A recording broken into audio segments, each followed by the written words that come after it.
Okay, तो DCO के आज के लेक्चर के अंदर हम पढ़ने वाले हैं कि मेमोरी ऑर्गेनाइजेशन। पहली बात तो मैं आपको बता दूं कि मेमोरी आ जाने के बाद हमारा जो कंप्यूटर है वो सुपर फास्ट हो गया है। ठीक है, पहले के ज़माने में क्या होता था कि हमारे पास मेमोरी नहीं होती थी, तो जो भी डेटा हमारा फ्लॉपी डिस्क या हार्ड डिस्क में पड़ा रहता था उसको एक्सेस करने के लिए कंप्यूटर को बहुत ही ज़्यादा सारा डेटा पहले ढूंढना पड़ता था।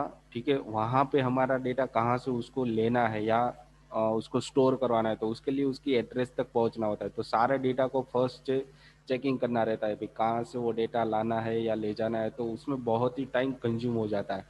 तो इस टाइम को रिड्यूस करने के लिए मेमोरी का कॉन्सेप्ट हमारे पास आया। मेमोरी मतलब एक बीच में इंटरफेस आ जाता है, मतलब हमारे हार्ड डिस्क में थे, कभी भी मुझे डेटा चाहिए तो मुझे कभी भी डायरेक्टली हार्ड डिस्क में नहीं जाना होता। वो बीच में काम कौन कर देता है? मेमोरी का। मैंने इस रिक्वेस्ट मेमोरी को भेज दी है, वो मेमोरी क्या करेगा, जहाँ से वो डेटा फैच करवाना है वो कहाँ पे ढूंढेगा? हार्ड डिस्क के अंदर। ठीक है, तो वो क्या काम करता है? मेमोरी काम करने। फिर मुझे दूसरी प्रोसेस भी देनी होती है, तो दूसरी प्रोसेस भी मैं मेमोरी को ही दूंगा, और मेमोरी क्या करेगा, वापस से दूसरा डेटा हार्ड डिस्क के अंदर से अलग अलग जगह से फाइंड करेगा और उसको क्या करना है वो मेमोरी डिसाइड करता है। ठीक है, तो मेमोरी बीच में आ जाने की मदद से हमें हमारा जो काम होता है वो हम एक साथ बहुत सारे टास्क भी कर सकते हैं, और जितनी प्रोसेस कम टाइम में और बहुत ही कम टाइम में वो हमारी सारी प्रोसेस कर लेता है। तो मेमोरी इस तरीके से आई है, ठीक है, बीच में आ जाने से, ताकि हमारा काम है वो बहुत ही आसान हो जाता है और बहुत ही फास्ट हो जाता है। ठीक है, तो उसके कौन कौन से फायदे हुए और उसके बाद उसके अंदर कौन कौन से इम्प्लीमेंटेशन हुए हैं, ठीक है, वो हम इस लेक्चर के अंदर हम स्टडी करने वाले हैं। मतलब उसके फायदे, उसके कैरेक्टरिस्टिक, बेनिफिट्स, वो सारी चीज़ें हम इस लेक्चर के अंदर देखने वाले हैं मेमोरी ऑर्गेनाइजेशन के अंदर। तो फर्स्ट ऑफ ऑल यहाँ पे कैरेक्टरिस्टिक ऑफ मेमोरी सिस्टम, मतलब मेमोरी सिस्टम की कौन कौन सी ऐसी कैरेक्टरिस्टिक है जिसकी मदद से हमें कंप्यूटर के जो भी टास्क रहते हैं वो परफॉर्म करने में बहुत ही आसानी हेल्पफुल रहती है। ठीक है, उसके बाद मेन मेमोरी क्या होती है, उसके दो अलग अलग पार्ट्स। ठीक है, तो उसके बारे में हम स्टडी करने वाले हैं। तो पहले तो हम चलते हैं कि कैरेक्टरिस्टिक ऑफ मेमोरी सिस्टम। तो कैरेक्टरिस्टिक ऑफ मेमोरी सिस्टम उसकी बहुत सारी है, जैसे कि यहाँ पे नोट डाउन मैंने किया हुआ है कि द की कैरेक्टरिस्टिक ऑफ मेमोरी डिवाइस और memory system are shown below follow. ठीक है, तो नीचे आपको बहुत सारी कैरेक्टरिस्टिक मेमोरी सिस्टम की बताई गई है। तो फर्स्ट ऑफ ऑल तो है कि लोकेशन, वो कितनी साइज रोकता है। ठीक है, फिर उसकी कैपेसिटी, उसके अंदर कितना डेटा आप स्टोर करवा सकते हो। फिर आपको कहीं पर भी डेटा ट्रांसफर ले जाना है या लाना है तो उसकी ट्रांसफर रेट क्या होती है। फिर उसको एक्सेस करने की कौन कौन सी मेथड होती है। फिर उसका परफॉर्मेंस किस बेस पे, मतलब जो भी हम एक्सेस करवाते हैं डेटा को, ठीक है, जो भी मेथड हम अप्लाई करते हैं उस बेस पे उसकी परफॉर्मेंस किस में सबसे ज़्यादा रहती है। फिर उसके अंदर भी फिजिकल टाइप रहते हैं भी, किस तरीके से उसके अंदर जो भी फिजिकल मेमोरी रहती है, डेटा रहता है, उसको एक्सेस करना। फिर उसकी भी वापस से कैरेक्टरिस्टिक है और उसकी ऑर्गेनाइजेशन। तो इन सब के बारे में हम कैरेक्टरिस्टिक जो भी उसकी दी हुई है मेमोरी की, ठीक है, उसके बारे में पहले स्टडी कर लेते हैं, ताकि हमें पता चले कि मेमोरी क्यों और कैसे इम्पोर्टेंट है। ठीक है, तो पहले तो आ जाते कि लोकेशन पे। तो location, this characteristic represent whether the location is external और इंटरनल टू कंप्यूटर। मतलब मेमोरी हमारे पास जिस भी तरीके की हो, वो इंटरनल हो या एक्सटर्नल हो, मतलब सिस्टम के हार्डवेयर के साथ जुड़ी हुई हो, या फिर हम मेमोरी यूएसबी लेके घूम रहे हैं, या फिर हमारी जो अलग से हार्ड डिस्क आती है, ठीक है, उस तरीके से यूज़ करो। वो memory one type of memory ही रहती है, उसके अंदर जो भी डेटा रहता है वो हम स्टोर करवा सकते हैं। ठीक है, उसके अंदर कोई डिफरेंसेस नहीं है, इंटरनल हो या एक्सटर्नल हो। तो यहाँ पे दिखाया गया कि external memory is a separate storage device such as a disk and tape. जैसे कि हमारी सीडी डिस्क होती है, ठीक है, और हार्ड डिस्क होती है, तो दोनों किस तरीके की एक्सटर्नल मेमोरी यहाँ पे हो सकती है। ठीक है, it is access by processor through input output controller. मतलब उसके अंदर जो भी डेटा रहता है उसको मुझे एक्सेस करने के लिए इनपुट आउटपुट कंट्रोलर की ज़रूरत पड़ती है। जब भी मैं इसको हमारे जो मेन हार्ड मदरबोर्ड है उसके साथ कनेक्ट करता हूँ यूएसबी के साथ, तो उसके लिए वहाँ पे अलग से एक इनपुट आउटपुट कंट्रोलर दिया गया है। ठीक है, जिसकी मदद से उसके अंदर जो भी डेटा मुझे एक्सेस करवाना है, डिलीट करवाना है, ठीक है, या फिर मुझे उसके अंदर स्टोर करवाना है, तो सारी चीज़ें मैं इनपुट आउटपुट कंट्रोलर की मदद से डायरेक्टली एक इंटरफेस की मदद से कर सकता हूँ। फिर एक internal memory is mostly embedded with the computer. ठीक है, तो जैसे ही हमारे इंटरनल मेमोरी होती है, हार्ड डिस्क रहती है, वो सारा हमारे हार्ड डिस्क के अंदर ही इनबिल्ट इम्बेडेड फॉर्म में रहता है, जिसे हम अलग से कोई अलग से निकाल नहीं सकते। ठीक है, उसको अलग हम कर भी नहीं सकते, वो उसके साथ ही जुड़ा रहता है मदरबोर्ड के साथ।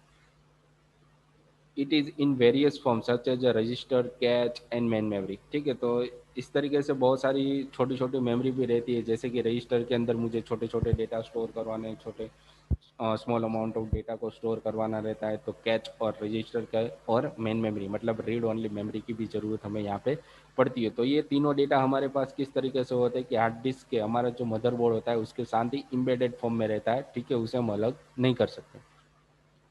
जबकि अलग करना हो तो हमारे पास हार्ड डिस्क के अंदर अलग से एक स्टोरेज डिवाइस रहती है, या फिर हमारी हार्ड डिस्क सीडी ड्राइव रहती है, तो वो सारी हमारी एक्सटर्नल मेमोरी हो जाती है। ठीक है, तो ये लोकेशन हो जाती है भाई कहाँ कहाँ पर हम उसको रख सकते हैं।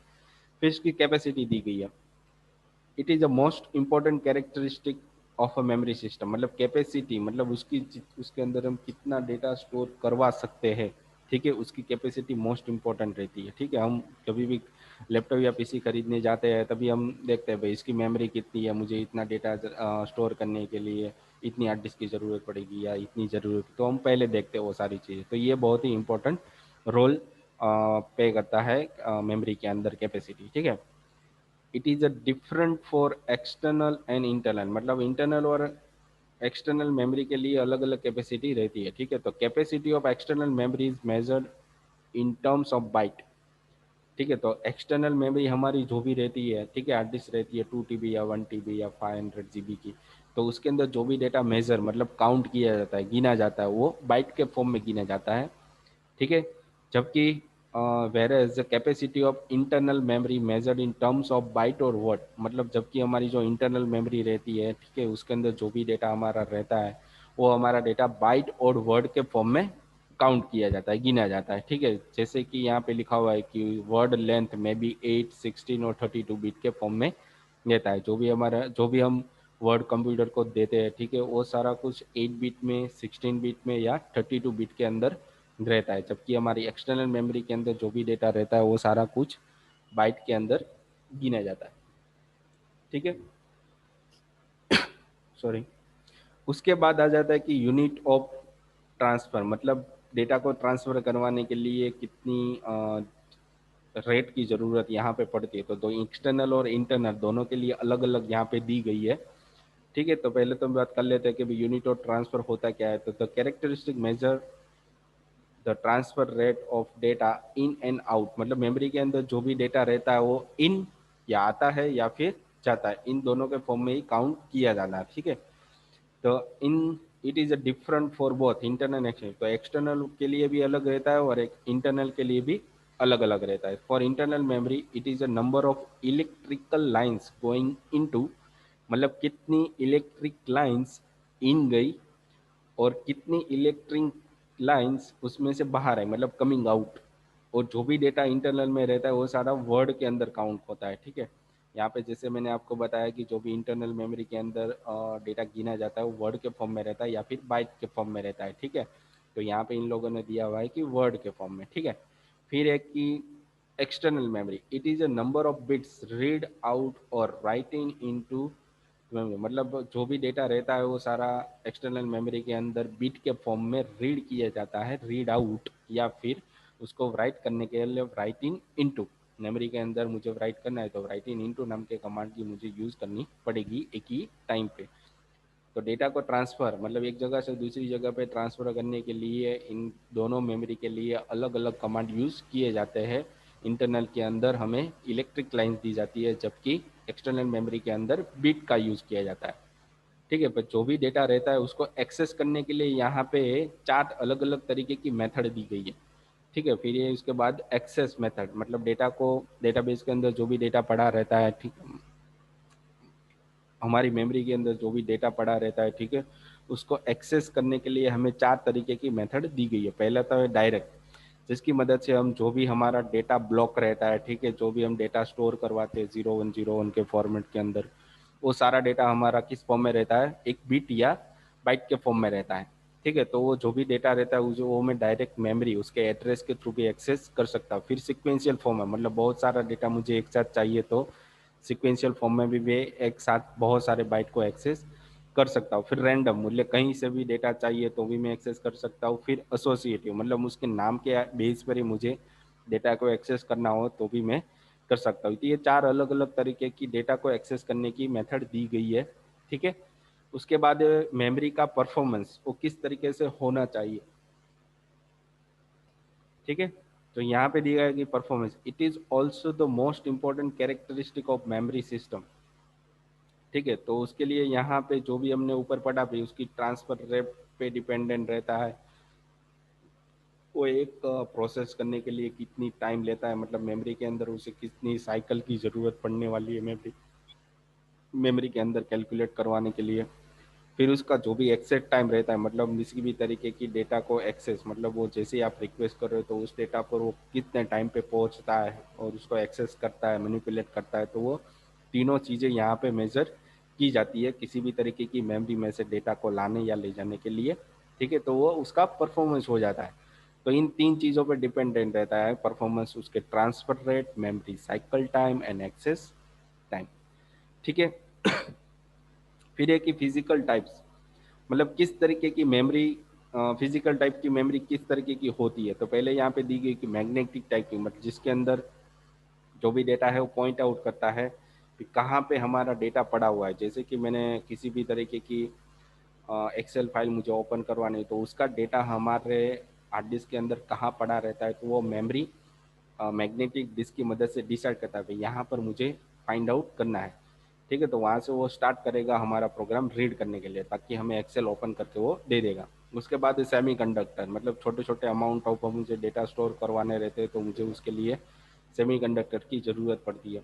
फिर है मैग्नेटो ऑप्टिकल्स, ठीक है, जो लेटेस्ट डेटा स्टोर करने के लिए, मतलब डेटा को रीड या फेच करवाने के लिए लेटेस्ट टेक्नोलॉजी यूज़ होती है, ठीक है, वो है यहाँ पे मैग्नेटो ऑप्टिकल। फिर है ऑप्टिकल, ठीक है, जिसके अंदर हमें मैग्नेटिक, मतलब किसी भी तरीके की पॉइंटर की कोई ज़रूरत नहीं पड़ती, डायरेक्टली वो डेटा को ढूंढ लेता है कि कहाँ पे उसका एड्रेस पॉइंट आउट किया गया है, ठीक है, वो ऑप्टिकल हो जाता है वन टाइप ऑफ। फिर है फिजिकल कैरेक्टर, मतलब जो भी हमने फिजिकल ये चीज़ पढ़ी यहाँ पे, magnetic, semiconductor, magneto optical and optical, तो इन सारों चीज़ों की कैरेक्टरिस्टिक, इसकी भी कैरेक्टरिस्टिक क्या क्या है, ठीक है, उसके बेस पर ही हमें पता चलेगा कि मेमोरी का एक्चुअली यूज़ किस तरीके से किया जाता है, ठीक है। तो फिजिकल कैरेक्टरिस्टिक क्या होती है, पहली बात तो वो मैं आपको बता दूँ, it is describe the nature of memory, मतलब जो भी हमारी नेचुरली मेमोरी का यूज़ हम करते हैं, ठीक है, उसके अंदर दो तरीके की डेटा रहता है, क्या हम उसको बदल सकते हैं या फिर हम उसको नहीं बदल सकते। जो नेचर में भी डिपेंडेंट ही रहता है, उसको हम किसी भी चीज़ को हम तोड़ सकते हैं या फिर उसको वापस से बना सकते हैं, ठीक है, तो वही चीज़ होती है। तो it describe the whether the memory is volatile, volatile मतलब उसको हम बदल सकते हैं, तो उसके अंदर जो भी डेटा है उसको हम चेंज कर सकते हैं कि नहीं कर सकते, मॉडिफाई कर सकते हैं कि नहीं कर सकते, ठीक है। तो जिसको भी हम चेंज कर सकते हैं उसे वॉलेटाइल बोलते हैं, ठीक है। और नॉन वॉलेटाइल, मतलब जिसको हम चेंज नहीं कर सकते उसे हम नॉन वॉलेटाइल बोलते हैं, ठीक है। मतलब वो फिक्स होता है, एक बार आपने दे दिया उसको जो भी देना था, जो भी लिखना था, फिर उसको चेंज नहीं कर, उसको आपको डिस्ट्रॉय ही करना पड़ेगा, ठीक है। डिस्ट्रॉय करने के बाद ही आप उसके अंदर कुछ भी कर नहीं सकते, पर वो खत्म हो जाएगा, ठीक है। तो यहाँ पे दिया भाई नॉन वॉलेटाइल, इरेजेबल और नॉन इरेजेबल। नॉन वॉलेटाइल के अंदर भी आपको दो ऑप्शन दिए गए कि आप उसको मिटा सकते हो या फिर नहीं मिटा सकते, ठीक है। तो उसके बारे में यहाँ पे डिस्कस किया गया कि non volatile memory does not ensure the persistence of data unlike volatile memory, मतलब वो जो भी डेटा उसे दिया गया है नॉन वॉलेटाइल के अंदर वो हमेशा फिक्स नहीं रहता, ठीक है, उसको आपको डिलीट करना ही पड़ेगा। फिर है कि erasable memory allow us one two change और मॉडिफाई डेटा, जैसे मैंने आपको बताया कि जो भी इरेजेबल डेटा रहता है, वॉलेटाइल डेटा रहता है, ठीक है, उसके अंदर आप डेटा को चेंज भी कर सकते हो, मॉडिफाई भी कर सकते हो, ठीक है। नॉन इरेजेबल के उल्टा, जो भी हम नॉन वॉलेटाइल यूज़ कर रहे हैं उसका उल्टा क्या हो जाता है कि हमारा डेटा को चेंज कर सकते हैं, ठीक है। जो फिजिकल कैरेक्टरिस्टिक हो इसके बेस पर ही हमारी जो भी मेमोरी है बनी हुई रहती है, ठीक है, उसके बेस पर ही हमें आगे बढ़ना रहता है। उसके बाद है कि ऑर्गेनाइजेशन। ऑर्गेनाइजेशन क्या होता है कि it describe the physical arrangement of bit, मतलब बिट को किस तरीके से फिजिकली अरेंज किया जाता है रैंडम मेमोरी को एक्सेस करने के लिए, तो वो सारा कुछ ऑर्गेनाइजेशन के अंदर आ जाता है। It is very important for random access memory, मतलब रीड ओनली मेमोरी के लिए बहुत ही इंपॉर्टेंट रोल प्ले करता है। ठीक है, तो ये सारा कुछ क्या था कि कैरेक्टरिस्टिक ऑफ मेमोरी सिस्टम, मतलब मेमोरी सिस्टम के अंदर ये 8 तरीके की कैरेक्टरिस्टिक होती है जिसकी मदद से मेमोरी बहुत ही ज़्यादा यूज और आगे डिपेंडेबल हो जाती है हमारी सिस्टम के अंदर। ठीक है, उसके बाद है हमारे पास मेन मेमोरी। तो मेन मेमोरी के बारे में पढ़ लेते हैं। हमने तो मेमोरी के बारे में पढ़ा, अब मेन मेमोरी होती क्या है तो उसके बारे में भी आपको बता सकता हूँ मैं यहाँ पे। ठीक है, उसके बारे में यहाँ पे लिखा हुआ है कि मेन मेमोरी होती क्या है। The main memory is a computer, main memory in a computer is called random access memory, मतलब RAM। ठीक है, रैंडम एक्सेस मेमोरी, कहीं से भी उस डेटा को मुझे पढ़ना है, मतलब एक्सेस करवाना है, तो उसके लिए मेन मेमोरी का यूज यहाँ पे किया जाता है।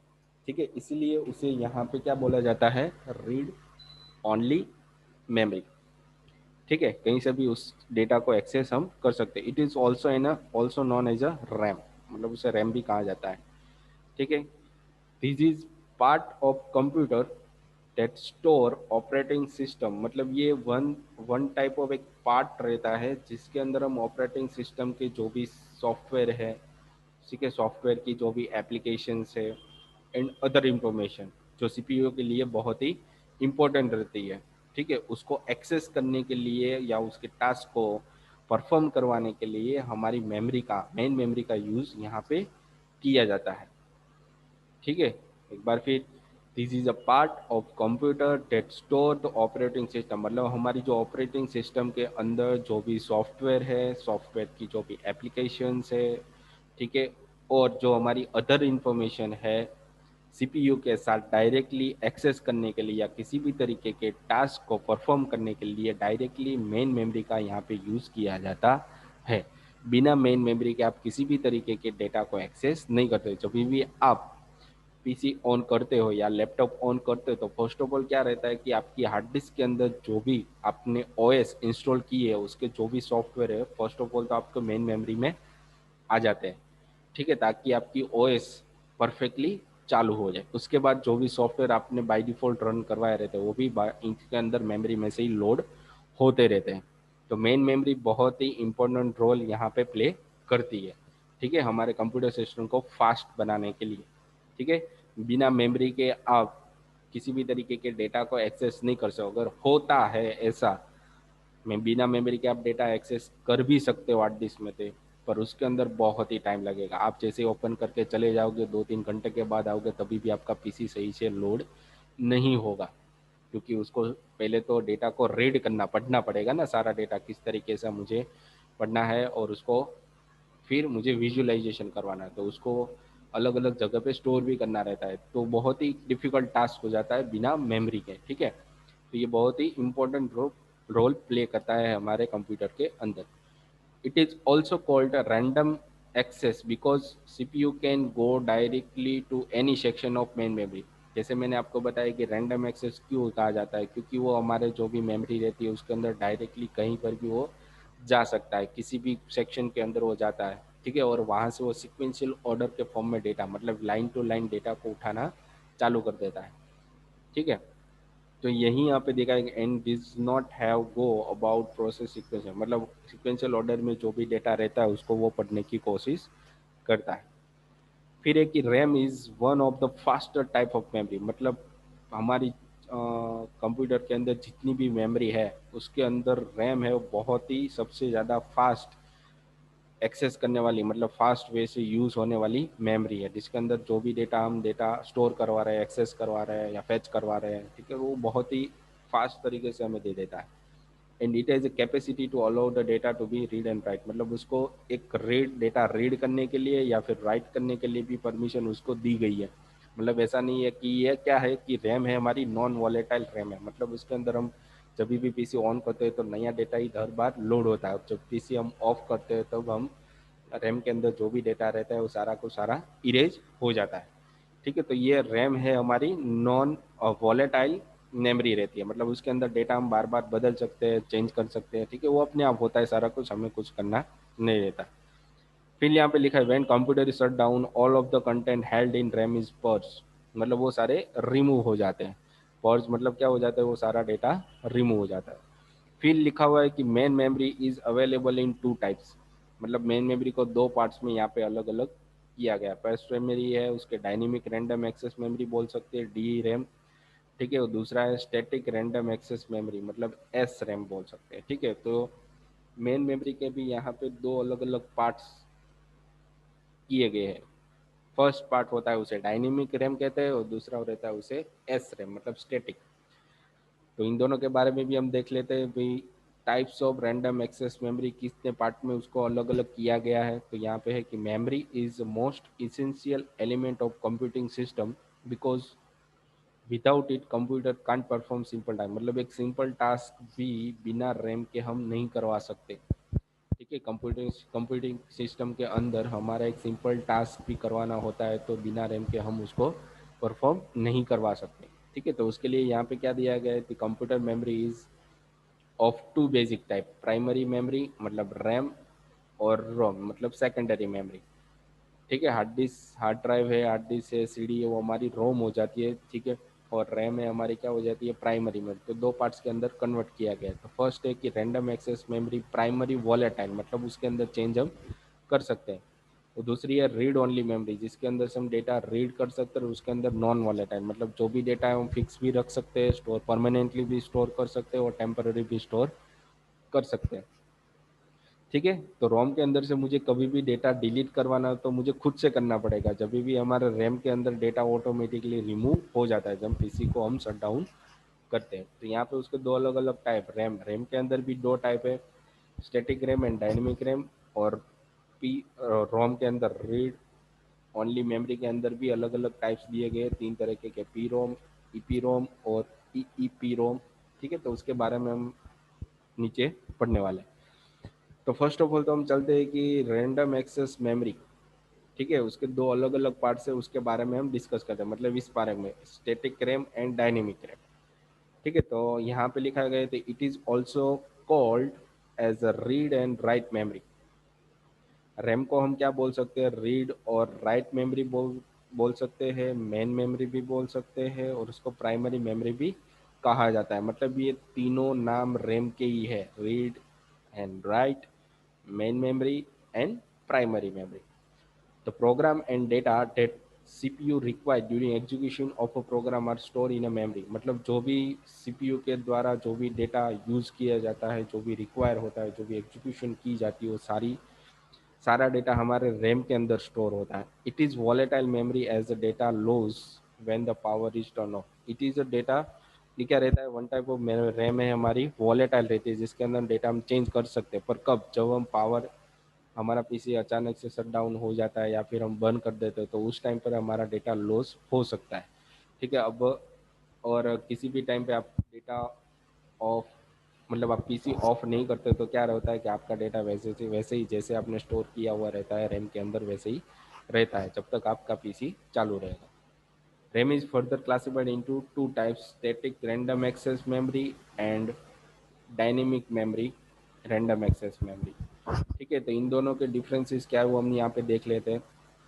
तो यहाँ पे फर्स्ट है कि dynamic, constructed to tiny capacitor that leak electricity, मतलब जो भी डायनेमिक रैम रहती है इसके अंदर जो भी डेटा रहता है वो कैपेसिटर के अंदर स्टोर होता है और वो डेटा का इलेक्ट्रिक, उसके अंदर इलेक्ट्रिसिटी की ज़रूरत पड़ती है। जबकि स्टैटिक रैम के अंदर क्या रहता है कि constructed of circuit similar to D flip flop, मतलब डी जो भी हमारे फ्लिप फ्लॉप रहते हैं उसके अंदर डेटा स्टोर करवाने के लिए हमें स्टैटिक रैम की ज़रूरत पड़ती है। Require recharge every few millisecond to maintain its data, मतलब जो भी डेटा इसके अंदर पड़ा रहता है, ठीक है, कैपेसिटर के, उसको रिचार्ज करने के लिए हमें यहाँ पे हर एक मिली सेकेंड में उसको उसके अंदर चार्जेस देना पड़ता है, ठीक है। जबकि स्टैटिक के अंदर जो भी एक बार हमने उसको पावर दे दी है तो वो जब तक डेटा रहेगा, जब तक हमारा डेटा पावर ऑफ नहीं होता तब तक उसके अंदर डेटा अवेलेबल रहेगा, ठीक है। डी रैम है इन एक्सपेंसिव है जबकि स्टैटिक रैम है बहुत ही एक्सपेंसिव। तो D RAM is slower then S RAM, मतलब डी डायनेमिक रैम है वो स्टैटिक रैम से स्लो है, जबकि स्टैटिक रैम क्या हो जाती है, फास्ट हो जाती है D RAM. It can store many bits पर चिप, मतलब एक चिप के अंदर बहुत सारे बिट स्टोर करवा सकते हैं। It can not store many bit पर चिप, मतलब एक चिप के अंदर बहुत सारे बिट को स्टोर नहीं करवा सकते स्टैटिक के अंदर, ठीक है। कि डायनेमिक रैम है वो बहुत ही कम पावर का यूज़ करता है, जबकि स्टैटिक रैम में बहुत ही ज़्यादा पावर का यूज़ किया जाता है। फिर डायनेमिक रैम में बहुत ही अ, हमारा जो पीसी रहता है या फिर हमारी जो डिवाइसेस रहती है उसे कम हीट करता है, कम गर्म करता है, जबकि स्टैटिक रैम है वो बहुत ही ज़्यादा गर्म कर देता है। ठीक है। Use for main memory, dynamic RAM में ऑलवेज हमारी डायनेमिक हमारी जो मेन मेमोरी रहती है उसके अंदर ही यूज़ किया जाता है, जबकि स्टैटिक होता है इसके अंदर हम स्टैटिक रैम है वो हमारी कैच के लिए ही यूज़ की जाती है, उसको मेन मेमोरी के अंदर यूज़ स्टैटिक रैम को किया नहीं जाता। ठीक है, उसके लिए हमें यूज़ करना होता है डायनेमिक रैम का ही। ठीक है, तो ये दोनों के बीच में डिफरेंसेस था, कोई डी रैम और एस रैम के दोनों में डिफरेंसेस क्या क्या रहता है, तो वो उसके बारे में यहाँ पे आपको बताया गया, ताकि आपको अच्छे से इसके बारे में रैम के अंदर भी डिटेल में आपको अच्छे से पता चलेगा। ठीक है। फिर वो है कि रीड ओनली मेमोरी, मतलब रोम। तो रोम क्या होता है एक्चुअली, जो हमारी हार्ड डिस्क है, जो हमारी फ्लॉपी डिस्क है, सीडी डिस्क है, ठीक है, वो सारा रोम हो जाता है। ठीक है, रोल रीड ओनली मेमोरी, उसके अंदर से हम सारा डेटा सिर्फ पढ़ सकते हैं।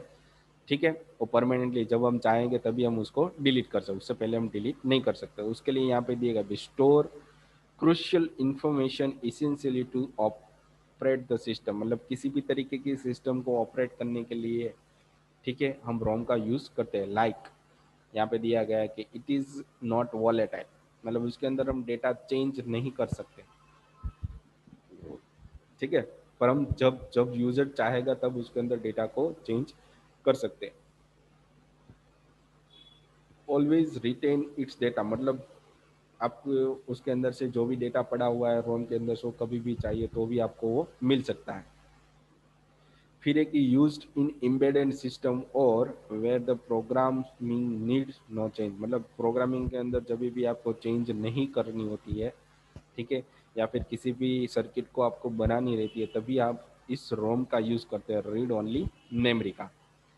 ठीक है। फिर यहाँ पे लिखा है use in calculator and peripheral device, मतलब कैलकुलेटर के अंदर और अलग अलग तरीके की फिक्स डिवाइस जब आपको बनानी रहती है, ठीक है, तब हम रीड ओनली मेमोरी का यूज़ करते हैं। इसको यहाँ पे चार अलग अलग टाइप के अंदर डिवाइड किया गया है। पहले तो है रोम, जिसके बारे में हमने पढ़ा। फिर है कि प्रोग्रामेबल रोम, फिर इरेजेबल प्रोग्रामेबल रोम, फिर इसके बारे ई प्रोम है। ठीक है, तो इन तीनों के बारे में भी हम नीचे की टाइप में पढ़ने वाले हैं। तो पहला है कि programmable read only memory, programmable read only memory. तो यहाँ पे उसके बारे में लिखा गया है, तो it can be program by user, मतलब जो भी प्रोम है उसको यूजर के द्वारा प्रोग्राम किया जाता है।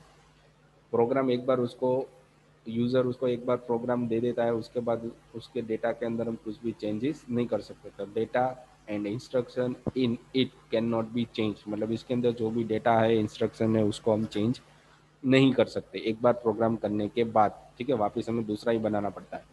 फिर एक की E PROM, erasable programmable read only memory. It can be reprogram, मतलब इसके अंदर हम वापिस से रीप्रोग्राम, मतलब प्रॉम के अंदर क्या होता है, एक बार हमने प्रोग्राम डेटा डाल दिया, इंस्ट्रक्शन डाल दिया, फिर उसके अंदर हम चेंज नहीं हो, उसको हम दोबारा ही बनाना पड़ता है। जबकि ई प्रॉम के अंदर क्या हो जाता है कि हम उसको वापिस से रीयूज कर सकते हैं। ठीक है, इट कैन बी रीप्रोग्राम, मतलब मुझे उसके अंदर कोई नया डेटा या इंस्ट्रक्शन डालनी हो तो भी मैं इसको रीप्रोग्राम कर सकता हूँ। और इरेज फ्रॉम इट, मतलब ओल्ड हमारे जो डेटा रहता है उसको इरेज कर सकता हूँ, उसको अल्ट्रा वायलेट की मदद से डिलीट कर सकता हूँ और बाद में वापस रिप्रोग्राम कर सकता हूँ, मतलब प्रीवियस डेटा जो भी रहता है वो सारा का सारा इरेज हो जाता है। फिर एक कि electrically erasable programmable read only memory, मतलब हमें मैन्युअली उसको रिप्रोग्राम करना नहीं होता, वो इलेक्ट्रिकली, मतलब ऑटोमेटिकली सिस्टम रहता है, उसको पावर देता है, जिसकी मदद जब भी उसको पावर मिलेगा वो सारा डेटा, पुराना डेटा है वो क्या हो जाता है, इरेज होता है, तो उसके अंदर दूसरा प्रोग्राम या इंस्ट्रक्शन वापस से आ जाती है। तो उसे बोलते हैं यहाँ पे electrically erasable programming programmable read only memory. The data can be erase by applying electric field, मतलब किसी भी तरीके की इलेक्ट्रिक फील्ड उसको देनी पड़ती है, ठीक है, जिसकी मदद से ओल्ड डेटा है वो डिलीट हो जाता है और उसके पोर्शन पे नया डेटा हम वापिस से राइट कर सकते हैं। तो ये तीनों टाइप्स थे रोम के। ठीक है, तो इन दोनों के बीच में जो भी डिफरेंसेस है रैम और रोम के बारे में, वो भी यहाँ पे आपको बताया गया है। ठीक है। तो उसके बारे में यहाँ की डिफरेंस बिटवीन रैम एंड रोम। तो रैम क्या होता है, तो भाई टेम्पररी स्टोरेज, मतलब रैम के अंदर जो भी डेटा हम स्टोर करवाते हैं, ठीक है, वो टेम्पररी स्टोर होती है। उसके बाद है कि रोम, ठीक है, तो रोम के अंदर क्या रहता है कि उसके अंदर जो भी डेटा हमारा रहता है वो परमानेंटली हम स्टोर करवा सकते हैं रोम के अंदर। फिर उसके बाद है कि स्टोर डेटा इन एमबी, मतलब रैम के अंदर जो भी डेटा रहता है वो हमारा एमबी के फॉर्म में रहता है, और रोम के अंदर जो भी हमारा डेटा रहता है, ठीक है, वो गीगाबाइट्स के फॉर्म में रहता है। रैम के अंदर जो भी डेटा रहता है वो हम चेंज सिस्टम के द्वारा बार बार चेंज होता रहता है, मॉडिफाई होता रहता है, ठीक है, वो हमें चेंज करने की ज़रूरत नहीं रहती, इसलिए उसे रैम को वॉलेटाइल भी कहा जाता है। जबकि रोम के अंदर जो भी डेटा रहता है वो फिक्स रहता है, जिसे हम यूज़र कभी भी चेंज करना चाहते हो तो कर सकता है, मतलब रीड कर सकता है, मतलब चेंज नहीं कर सकता। फिर एक use in normal operation, RAM का यूज़ बहुत ही नॉर्मल ऑपरेशन के अंदर किया जाता है, और रोम का यूज़ प्रोसेस को या कंप्यूटर को स्टार्टअप करने के लिए किया जाता है। फिर रैम है और राइटिंग डेटा इन फाइल, मतलब डेटा को राइट करने के लिए बहुत ही फास्ट है, जबकि रोम है वो डेटा को सॉरी जबकि रोम है डेटा को राइट करने के लिए बहुत ही स्लो है। ठीक है, तो इन दोनों के बीच में यहाँ पे आपको बहुत सारे अलग अलग तरीके के डिफरेंसेस दिए गए हैं, ठीक है। ओके, तो नेक्स्ट लेक्चर के अंदर हम इसकी मेमोरी जो ऑर्गेनाइजेशन रहती है उसके बारे में ही आगे पढ़ने वाले हैं, ठीक है। तो आज के लेक्चर के अंदर आपको आई होप कि सब कुछ पता चल गया होगा कि मेमोरी की ज़रूरत क्या होती है, उसके फ़ायदे, उसके बेनिफिट, और किस किस भाग में डिवाइडेड रहता है, ठीक है। तो ये सारा कुछ ऑलरेडी फंडामेंटल के अंदर आ ही जाता है, पर डीसीओ के अंदर इन लोगों ने थोड़ा अलग से डिफ्रेंशिएट करके दिया हुआ है, ठीक है, ताकि आपको और अच्छे से रिपीट भी हो जाए आपका जो भी डेटा था वो, जो भी आपको इन्फॉर्मेशन मिलने वाली है डीसीओ के अंदर वो, ठीक है। और एक लेक्चर इसके अंदर है जिसकी मदद से कैच के अंदर हम डेटा को किस तरीके से स्टोर करवा सकते हैं, उसको एक्सेस किस तरीके से कर सकते हैं, ठीक है। तो उसके बारे में भी एक लेक्चर हमारा है, तो नेक्स्ट लेक्चर हम उसके बारे में ही रखने वाले हैं, जिससे हमें हमारा जो टॉपिक रहता है मेमोरी ऑर्गेनाइजेशन, वो टॉपिक सारा यहाँ पे खत्म हो जाए, ठीक है। तो आज के लेक्चर के लिए इतना ही था। Thank you.